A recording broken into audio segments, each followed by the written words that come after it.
नमस्कार विद्यार्थियों, स्वागत है आप सभी का आपके अपने YouTube प्लेटफॉर्म उदय एजुकेशन में। बात करेंगे इस वीडियो में कक्षा 8वीं के आगामी बोर्ड परीक्षा की दृष्टि से इम्पोर्टेंट आपके सामाजिक विज्ञान के पेपर के बारे में।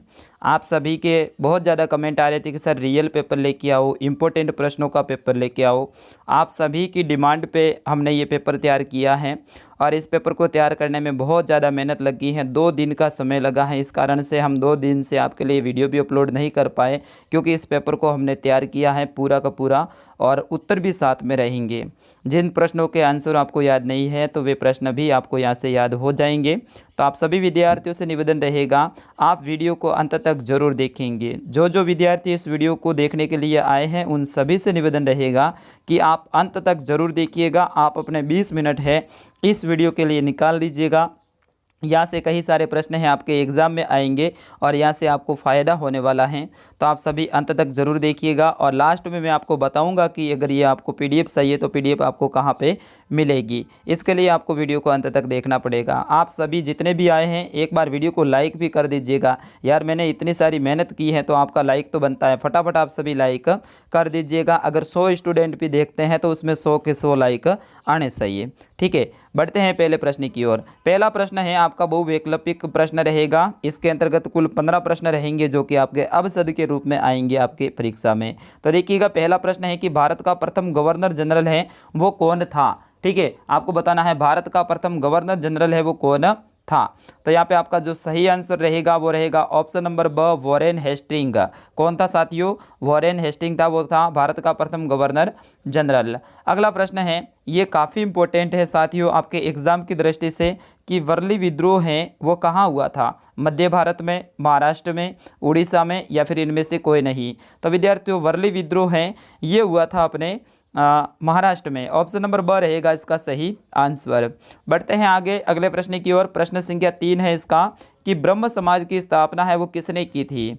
तो इसका सही आंसर हो जाएगा राजा राम मोहन राय ने ब्रह्म समाज की स्थापना की थी। अगला प्रश्न है, प्राकृतिक संसाधनों में सम्मिलित हैं, यानी प्राकृतिक का मतलब होता है प्रकृति के अंदर अपने आप जो बनते हैं वो। तो यहाँ पे हो जाएगा आपका ऑप्शन नंबर द उपयुक्त सभी, क्योंकि जल भी अपने आप बनता है, मृदा भी अपने आप बनती है और खनिज है वो भी अपने आप प्रकृति में मिलते हैं।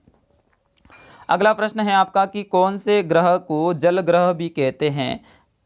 तो इसका सही आंसर होगा अपना ग्रह पृथ्वी, यानी जहाँ पे अपन निवास करते हैं इसको जल ग्रह भी कहते हैं। क्यों कहते हैं? क्योंकि पृथ्वी के कुल 100 में से 71% भाग पे वो जल पाया जाता है और केवल 29 भाग पे ही स्थल है, उसमें भी ज़्यादातर क्या है, बर्फ वगैरह है। अगला देखिएगा, निम्न में से कौन सा ऊर्जा का गैर परंपरागत स्रोत है? परंपरागत का मतलब होता है जो प्राचीन समय से चला आ रहा हो, और गैर परंपरागत का मतलब होता है जो पिछले कुछ समय से शुरू हुआ हो। जैसे कि पवन ऊर्जा के बारे में पहले लोगों को पता नहीं था। ठीक है, उसी तरह से आप देखेंगे सौर ऊर्जा, ये भी पहले लोगों को पता नहीं था इनके बारे में, और ज्वारीय ऊर्जा। तो ये हो जाएगा आपका ऑप्शन नंबर द उपयुक्त सभी। विद्यार्थियों वीडियो को लाइक कर दो, मैं बार बार बोल रहा हूँ। फिर अगला प्रश्न है कि भारत में कितनी स्तरीय शासन व्यवस्था है? तो भारत में त्रिस्तरीय शासन व्यवस्था है। कितने स्तरीय हैं? त्रिस्तरीय। अगला है, जलियांवाला बाग हत्याकांड कहाँ हुआ था? तो ये हुआ था अमृतसर पंजाब में हुआ था। ठीक है, कहाँ हुआ था? अमृतसर पंजाब में हुआ था। कब हुआ था? 13 अप्रैल 1919 को। ठीक है, जलियांवाला बाग जो कि अमृतसर पंजाब में पड़ता है वहाँ पे हुआ था। अगला प्रश्न है, थोड़ा सा जूम आउट कर लेता हूँ। ओके, संविधान के किस अनुच्छेद में जीवन के अधिकार का आश्वासन दिया गया है? तो ये दिया गया है अनुच्छेद 21 में। अगला प्रश्न है कि आदिवासियों की अधिक जनसंख्या वाला राज्य कौन सा है, यानी सबसे ज़्यादा आदिवासी हैं वो कौन से राज्य में निवास करते हैं? तो ये हो जाएगा आपका ऑप्शन नंबर अ, छत्तीसगढ़ में। कहाँ पर है विद्यार्थियों? छत्तीसगढ़ में। अगला प्रश्न है कि भारत में 1857 की क्रांति के समय कितनी सैनिक छावनियाँ थी?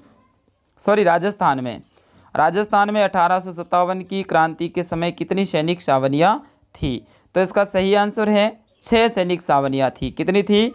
6 सैनिक छावनियाँ थी। कौन कौन सी थी? नसीराबाद, एरनपुरा, देवली, ब्यावर, खेरवाड़ा और नीमच। ये थी 6 सैनिक छावनियाँ। अगला प्रश्न है, किस राजपूत राज्य के विरोध के कारण सिरोही ने अंग्रेजों की तत्काल संधि नहीं हो सकी थी? किसने किया था? तो वो किया था मारवाड़ राज्य ने। अगला प्रश्न है, राजस्थान में न्यूनतम लिंगानुपात वाले जिले हैं, यानी सबसे कम लिंगानुपात जिले की बात कर रहे हैं तो धौलपुर हो जाएगा। आयुष्मान भारत का संबंध है, यानी आयुष्मान भारत क्या है? ये एक योजना है साथियों। तो आयुष्मान भारत योजना का संबंध है वो किससे हैं? तो ये स्वास्थ्य से संबंधित है। किससे संबंधित है? स्वास्थ्य से संबंधित हैं। अगला प्रश्न है, ग्राम पंचायत का मुख्य प्रमुख है वो कहलाता है? तो वो कहलाता है सरपंच। क्या कहलाता है? सरपंच कहलाता है। अगला प्रश्न देखिएगा, प्रश्न संख्या 2 है। इसको आपको क्या करना है? सही विकल्प चुनकर है वो रिक्त स्थान की पूर्ति करनी है, यानी खाली जगह को भरना है। यहाँ पे देखिएगा खाली जगह में पहली खाली जगह क्या है कि झूम खेती में बीजों को बोने के तरीकों को खाली जगह कहा जाता है। तो इसको क्या कहते हैं? छितराना कहते हैं। क्या कहते हैं? छितराना कहते हैं। अगला प्रश्न देखिएगा इसका दूसरा, कि हैदर अली और टीपू सुल्तान खाली जगह के शासक थे। तो ये कहाँ के शासक थे? मैसूर के शासक थे। तो यहाँ पे आपको लिखना है मैसूर। विद्यार्थियों वीडियो को अंत तक देखिएगा, मैं फटाफट अंदाज में सारे प्रश्नों को कवर करवा रहा हूँ। धर्म को राज्य से अलग रखने की अवधारणा को खाली जगह कहा जाता है, तो उसे क्या कहते हैं? धर्मनिरपेक्षता कहते हैं। अगला है कि वर्ष खाली जगह में घरेलू हिंसा महिला सुरक्षा कानून लागू हुआ था। तो ये 2006 में लागू हुआ था। ठीक है, 2006 में। इसके अंतर्गत पोक्सो एक्ट भी है, आपको पता हो तो। अगला देखिएगा, ग्रामीण क्षेत्र में पक्के मकान उपलब्ध कराने का मुख्य उद्देश्य खाली जगह योजना का है। तो प्रधानमंत्री आवास योजना का है। किसका है? प्रधानमंत्री आवास योजना का है। इसमें देखिएगा अगला, कुंभलगढ़ दुर्ग के कटारगढ़ में खाली जगह का जन्म हुआ था। किसका हुआ था? महाराणा प्रताप का हुआ था। ठीक है, कुंभलगढ़ दुर्ग के अंदर ही एक छोटा सा दुर्ग है कटारगढ़, उसके अंदर एक छोटा सा महल है जिसका नाम है बादल महल। वहाँ पे है ना महाराणा प्रताप का जन्म हुआ था। कब हुआ था भाई? 9 मई 1540 को। 9 मई 1540 को, ये भी आप ध्यान रखना। बढ़ते हैं आगे। अगला देखिएगा, वायु तथा जल के द्वारा ऊपरी मृदा का क्षरण होता है, उसे खाली जगह मृदा कहा जाता है। तो मृदा अपरदन कहते हैं, यहाँ पे अपरदन आ जाएगा। 8वां देखिएगा, इसमें 8वां कि कोयले से प्राप्त विद्युत को खाली जगह तापीय ऊर्जा कहा जाता है। क्या कहा जाता है? तापीय ऊर्जा कहा जाता है। अगला प्रश्न तीसरा है कि निम्नलिखित वाक्यों को पढ़कर सही और गलत का चुनाव करना है। सही और गलत आपको भरना है। तो यहाँ पे नील की कटाई के बाद धान की खेती की जा सकती थी, ये गलत है। ठीक है, नहीं की जा सकती थी क्योंकि वहाँ पे है ना नील की खेती करने से है ना भूमि की है ना उर्वरक क्षमता है वो समाप्त हो जाती थी, तो वहाँ पे धान की खेती तो अपन नहीं कर सकते थे। अगला प्रश्न देखिएगा, इसमें देखिएगा अगला है दूसरा कि आर्य समाज की स्थापना करने वाले स्वामी दयानंद सरस्वती ने विधवा विवाह का समर्थन किया। ये बिल्कुल सही है। तीसरा देखिएगा, भारत के प्रति व्यक्ति जल की उपलब्धता कम हो रही है। क्या यह सही है या फिर गलत? तो बिल्कुल ये भी सही है, क्योंकि प्रति व्यक्ति जो जल की उपलब्धता है वो कम हो रही है। कारण क्या है कि जल का अपन अत्यधिक उपयोग कर रहे हैं। यहाँ पे देखिएगा अगला, हमारा देश भारत 26 जनवरी 1950 को आज़ाद हुआ। ये गलत है, क्योंकि 26 जनवरी 1950 को अपना संविधान लागू हुआ था, तो इसलिए अपन यहाँ पे क्या लगाएंगे? गलत लगाएंगे। आरोपी के दोषी पाए जाने पर न्यायाधीश उसे सजा सुनाते हैं। क्या ये सही है या फिर गलत है? तो ये भी सही है। आदिवासियों का एक जनजातीय धर्म होता है। क्या यह सही है या फिर गलत है? तो ये भी गलत है। राजस्थान में 1857 ईस्वी की क्रांति का शुभारंभ 28 मई को हुआ था। ये भी सही है। क्यों सही है? क्योंकि 28 मई को नसीराबाद, जो कि अपने कहाँ पे पड़ता है? अजमेर में पड़ता है, वहाँ से 1857 की क्रांति की शुरुआत है वो हुई थी। अगला प्रश्न देखिएगा, सोता है, इसमें आपको है ना स्तंभ अ को स्तंभ ब से मिलान करना है। तो प्रार्थना समाज की स्थापना है वो कब हुई थी? ये हुई थी 1867 में। फिर उसके बाद में विश्व में तांबे का अग्रणी उत्पादक स्थान कौन सा है? शिल्ली है। फिर उसके बाद में चौरा चौरी कांड है, ये कब हुआ था? तो ये हुआ था 1922 में। फिर उसके बाद में महात्मा गांधी ने असहयोग आंदोलन बंद किया था, आपको पता हो तो। फिर उसके बाद में चट्टान बांध है वो क्या करता है? मृदा अपरदन को रोकता है। और आभानेरी का मंदिर है वो चांद बावड़ी दौसा में है। ठीक है, तो इस तरह से आपको दौसा से मिलान कर लेना है। फिर देखते हैं अति लघुतरात्मक प्रश्न। अति लघुतरात्मक का मतलब होता है बिल्कुल छोटे छोटे प्रश्न, जिसको आपको आंसर है ना 2-3 शब्दों में या फिर 2 लाइनों में देना होता है। देखिएगा, इसमें 5वां प्रश्न है कि इतिहासकारों ने भारतीय इतिहास को अंग्रेजों से भिन्न रूप में कितने कालखंडों में बांटा है। तो इतिहासकारों ने भारतीय इतिहास को 3 कालखंडों में बांटा है। एक तो प्राचीन इतिहास, मध्य इतिहास और आधुनिक इतिहास। अपन कह सकते हैं प्राचीन काल, मध्यकाल और आधुनिक काल। ठीक है, और अंग्रेजों ने क्या बांटा था, हिंदू, मुस्लिम और ब्रिटिश इतिहास।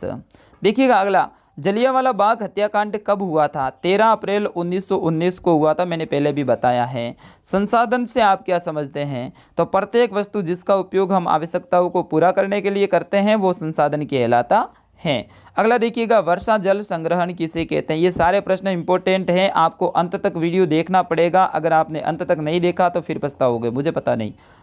तो वर्षा जल संग्रहण कैसे कहते हैं, तो घर की छत पर वर्षा जल को एकत्रित करके उसका संग्रहण करना और विभिन्न उत्पादन में उपयोग में लाना वर्षा जल संग्रहण कहलाता है। मान लो ये अपने घर की छत है, यहाँ पे जो बारिश होगी इसका जो पानी है ना उसको अपन एक पाइप के द्वारा हौद के अंदर या फिर टांके के अंदर अपन इकट्ठा कर लेते हैं, फिर उसका है ना अपन उपयोग करते हैं, तो वो क्या कहलाता है, वर्षा जल संग्रहण कहलाता है।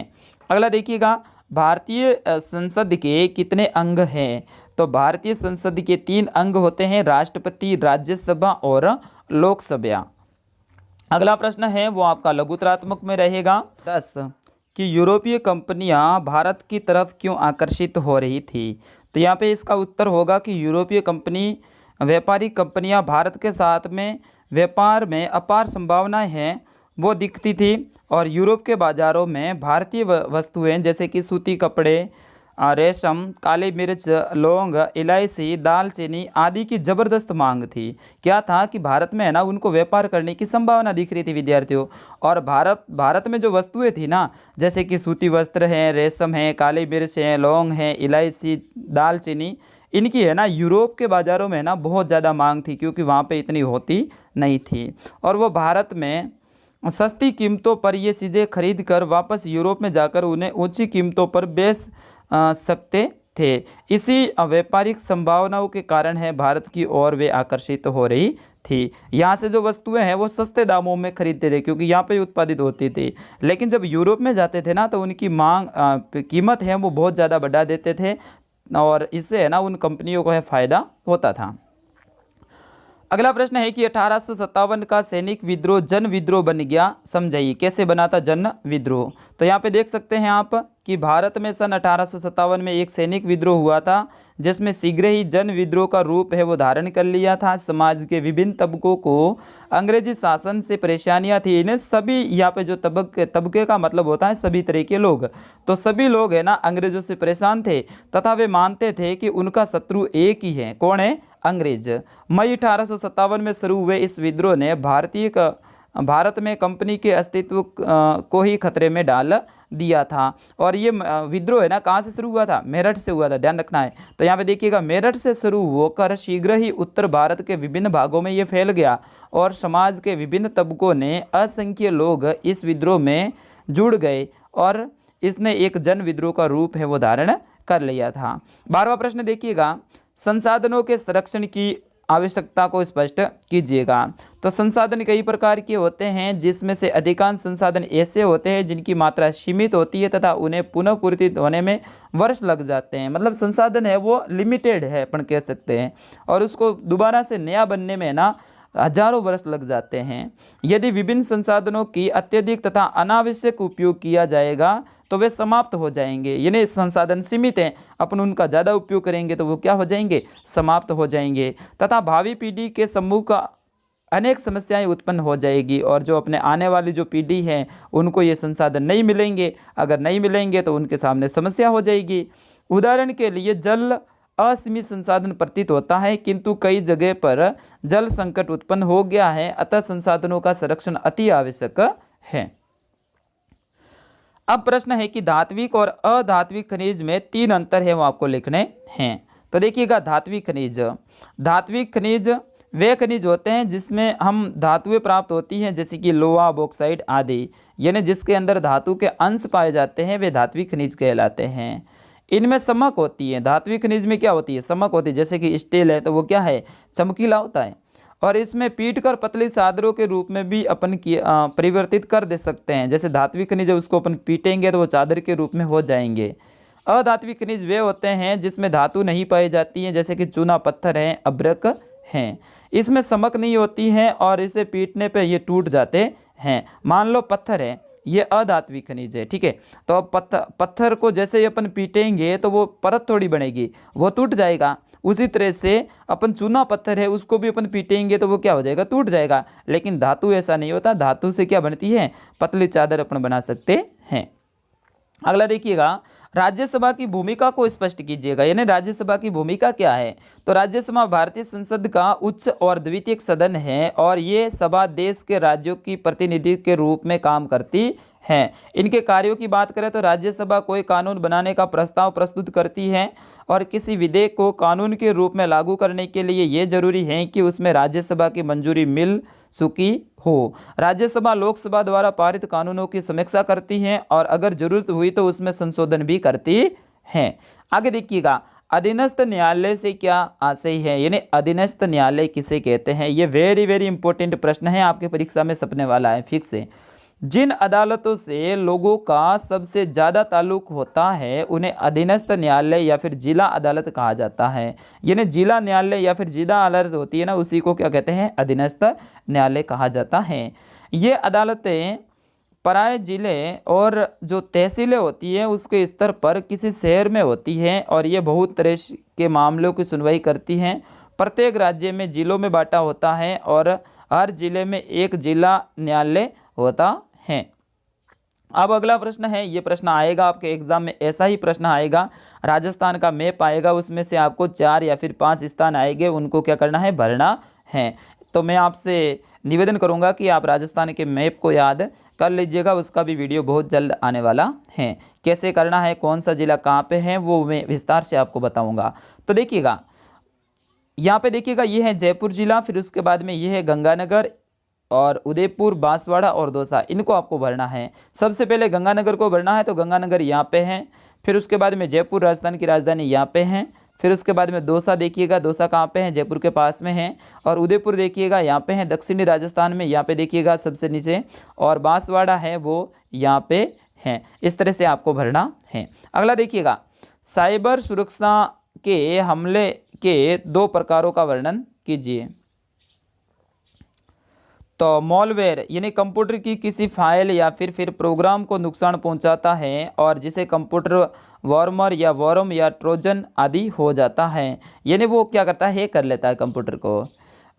रैनसमवेयर एरर आ जाता है इसमें। तो यहाँ पे देखिएगा, ये एक तरह का वायरस होता है जो कि अपराधी द्वारा लोगों के कंप्यूटर के सिस्टम में हमला करके फाइलों को नुकसान पहुंचाता है और इसके बाद अपराधी कंप्यूटर सिस्टम के मालिक और फिरौती रिश्वत लेता है और उसके बाद में उसके सिस्टम को तोड़ता है। यानी पहले वो कंप्यूटर को हैक कर लेता है और फिर उसके बाद में है वो सामने वाला जो होता है उससे पैसे मांगता है। जब अपन पैसे दे देते हैं उनको तो फिर वो अपने कंप्यूटर को वापस से वो तोड़ देता है। यहाँ पे देखिएगा, निबंधात्मक प्रश्न है। यहाँ पे देखिएगा, गांधी जी ने असहयोग आंदोलन क्यों चलाया और इस आंदोलन के दौरान क्या कार्य है वो किए गए, या फिर बंगाल विभाजन है, इसके ऊपर लेख लिखना है। तो यहाँ पे आप ये लिख सकते हैं, ये काफ़ी बड़ा है। देखिएगा, मैं थोड़ा सा बता देता हूँ असहयोग आंदोलन के बारे में। सबसे पहले तो असहयोग आंदोलन है पंजाब में हुए अत्याचारों के खिलाफ में मामलों में अत्याचारों के विरोध में है मिलकर अभियान चलाने तथा स्वराज की मांग हेतु महात्मा गांधी ने 1920 में ब्रिटिश सरकार के विरोध में आंदोलन शुरू करने का निश्चय किया और ये आंदोलन असहयोग आंदोलन के नाम से प्रसिद्ध हुआ। आंदोलन के दौरान की गई गतिविधियां निम्नलिखित हैं। तो ये असहयोग आंदोलन है, आपको सीधा ही ध्यान रखना है कि 1920 में शुरू हुआ था। क्यों शुरू किया था, तो अंग्रेजों के अत्याचारों के विरोध में अभियान चलाया था और साथ ही स्वराज की मांग के लिए महात्मा गांधी ने शुरू किया था। बस इतना ही आपको याद रखना है। अब देखिएगा, शीघ्र ही असहयोग आंदोलन पूरे देश में शुरू हो गया। परिणाम क्या हुआ कि पूरे देश में जल्दी फैल गया ये, और अंग्रेजों द्वारा दी गई उपाधियों को वापस लौटा दिया गया और विधानमंडलों का बहिष्कार किया। यानी अंग्रेजों के जो विधानमंडल होती, जैसे आज संसद है ना, वैसे विधानमंडल होती थी, तो उनका भारतीय लोगों ने क्या कर दिया, बहिष्कार कर दिया कि हम आपके विधानमंडल में नहीं आएंगे। स्वदेशी को व्यापक प्रचार हुआ, यानी अपने देश में देश का प्रचार हुआ, और सरके का भी काफ़ी प्रचार हुआ, और राष्ट्रीय एकता का प्रतीक बन गया। कौन बन गया राष्ट्रीय एकता का प्रतीक? चरखा बन गया। ठीक है, ये आप ध्यान रखेंगे। मोतीलाल नेहरू, सी आर दास जी और सी राजगोपालाचार्य, आसिफ अली जैसे बहुत सारे वकीलों ने वकालत छोड़ दी। ये इतने बड़े बड़े वकील थे ये देश में, इन्होंने कहा कि हम वकील का काम नहीं करेंगे। फिर देखिएगा, आंदोलन को स्थगित करना। जब आंदोलन अपने चरम पर था, यानी बहुत ही तेज गति पे था, तभी फरवरी 1922 में चोरा चोरी पुलिस थाने पर हिंसक मामले की घटना व्यतीत होगी और गांधी जी ने अचानक असहयोग आंदोलन वापस लेने का घोषणा कर दी। अब कृषि किसे कहते हैं और कृषि के विभिन्न प्रकारों को स्पष्ट कीजिए, या फिर भूस्खलन किसे कहते हैं, इसे रोकने की विधियां स्पष्ट कीजिए। तो अपन यहाँ पे जानेंगे कृषि के प्रकार, तो मैंने पहले बता दिया था वीडियो बनाए उसमें। अब अपन देखेंगे भूस्खलन। तो यहाँ पे देखिएगा, भूस्खलन सामान्य रूप से शैल, मलबा या फिर ढाल से गिरने वाली मिट्टी वृद्ध संचालन को भूस्खलन कहते हैं, और ये भूकंप या बाढ़, ज्वालामुखी के कारण होता है। मतलब क्या होता है, कोई पहाड़ है, क्या है, कोई पहाड़ है या फिर ऊंचाई वाला स्थान है, और वहाँ से क्या होता है, ज़मीन है वो नीचे खिसक जाती है, यानी वहाँ से खिसक जाती है, तो उसको क्या कहते हैं, भूस्खलन कहते हैं। यानी भूस का मतलब होता है भूमि का खलन होना, यानी भूमि नीचे गिरना। अब देखिएगा, भूस्खलन वाले स्थानों पर आवास निर्माण नहीं किया जाना चाहिए। अगर अपन ऐसा स्थान है जहाँ पे अपन को पता है कि यहाँ की भूमि थोड़ी सी ऐसी नरम टाइप की है और वो गिरने की पूरी संभावना है, तो वहाँ पे अपन आवास नहीं बनाएंगे, मतलब अपने घर नहीं बनाएंगे। अगर बनाएंगे तो अपन दब जाएंगे, मर जाएंगे। दूसरा क्या है, भूमि के खिसकने बचाने के लिए प्रतिरोधी दीवार है उसका निर्माण करना चाहिए। अगर अपन को लगता है कि वहाँ से भूमि आ रही है या फिर यहाँ से गिरने की संभावना है, तो वहाँ पे है ना, रोकने के लिए एक दीवार बना दो ताकि वो भूमि वहाँ से खिसके नहीं। अगला क्या है, भूस्खलन वाले क्षेत्रों में वनस्पति का आवरण में वृद्धि करना। अगर वहाँ पे पेड़ पौधे अधिक होंगे तो भी भूमि वहाँ से नहीं खिसकेगी। ठीक है, अगला देखिएगा, भारतीय संविधान के मुख्य लक्षणों की विवेचना कीजिए। भारतीय संविधान में उल्लेखित मौलिक अधिकारों का वर्णन कीजिए। वेरी वेरी मोस्ट इंपॉर्टेंट ये प्रश्न है, 101% आने की इस प्रश्न की संभावना है, तो याद करके जाइएगा आप सभी, मौलिक अधिकार वगैरह। तो यहाँ पे मैं थोड़ा सा बता देता हूँ शॉर्ट में। संघवाद देश में एक से ज़्यादा स्तर की सरकार का होना, प्रत्येक स्तर की सरकार को शक्ति और अधिकार संविधान से ही मिलते हैं। संसदीय शासन पद्धति, भारतीय संविधान में संसदीय शासन पद्धति अपनाई गई है, जो सरकार के सभी स्तरों के प्रतिनिधियों का चुनाव लोग स्वयं करते हैं। शक्तियों का बंटवारा, संविधान के अनुसार राज्य के 3 अंग हैं, विधायिका, कार्यपालिका और न्यायपालिका। तीनों अंग को शासन के पृथक पृथक कार्य हैं वो सौंपे गए हैं, यानी अलग अलग कार्य सौंपे गए हैं। और लास्ट में है धर्मनिरपेक्षता। भारतीय संविधान एक धर्मनिरपेक्ष संविधान है। इसमें राज्य का अधिकृत रूप से किसी भी धर्म को राजकीय धर्म के रूप में बढ़ावा नहीं देता है। और अगला है कि राजस्थान का एकीकरण एक जटिल चुनौतीपूर्ण प्रक्रिया थी। क्यों? राजस्थान में 1857 की क्रांति के परिणामों की क्या करनी है, आपको विवेचना करनी है। तो विद्यार्थियों, ये था कक्षा 8 का सामाजिक विज्ञान का पेपर। मैं आशा करता हूँ आपको पसंद आया होगा। अब आपको इस पेपर की PDF चाहिए तो आपको एक काम करना पड़ेगा, वीडियो के डिस्क्रिप्शन में हमारे वेबसाइट की लिंक दे रखी है, उसके ऊपर आप क्लिक करो और सीधे ही हमारे वेबसाइट पे चले जाओ। और वहाँ पे जाने के बाद में आपको जाना है लेटेस्ट पोस्ट में, और वहाँ पे ये PDF मिल जाएगी। अगर यहाँ से वेबसाइट से नहीं खुलता है तो आपको सर्च करना है गूगल में जाके www.udaystudy.com। ठीक है, ये आपको सर्च करना है www.udaystudy.com, या www आप नहीं लगाओ तो डायरेक्ट udaystudy.com आप सर्च कर लेना, हमारी वेबसाइट खुल जाएगी। वहाँ पे ये PDF मैं हाथों हाथ अभी डाल रहा हूँ, तो वहाँ जाके आप आराम से डाउनलोड कर लेना। तो विद्यार्थियों, मिलता हूँ अगले वीडियो में। तब तक के लिए इस वीडियो को ज़्यादा से ज़्यादा शेयर करें, लाइक करें, और हमारे जो अगला वीडियो है उसका आप इंतज़ार करें। मिलता हूँ अगले वीडियो में, तब तक के लिए जय हिंद, वंदे मातरम।